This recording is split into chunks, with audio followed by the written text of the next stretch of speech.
Salut à tous, c'est Parlons Cash l'hebdo. On démarre avec la chute de la collecte du livret A en octobre. Le livret A qui enregistre une décollecte de 2,83 milliards d'euros selon la Caisse des dépôts, soit son plus mauvais score depuis 2014. Alors évidemment, octobre est un mois marqué par de forts mouvements de retrait. Et puis après 2 années où les ménages ont préféré ne pas toucher à leurs économies, il s'agit peut-être simplement d'un retour à la normale.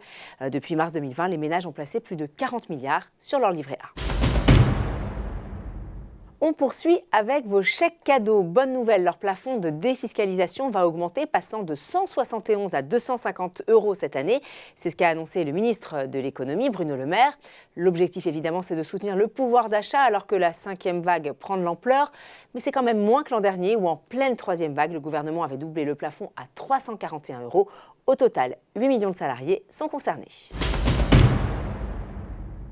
Et on termine avec un autre coup de pouce du gouvernement, la prime inflation. Le Parlement vient d'approuver définitivement cette indemnité de 100 euros prévue dans le second projet de loi de finances rectificative. 38 millions de Français sont concernés, les salariés, les indépendants, les retraités, les chômeurs, les allocataires des minima sociaux et les étudiants boursiers touchant moins de 2 000 euros par mois.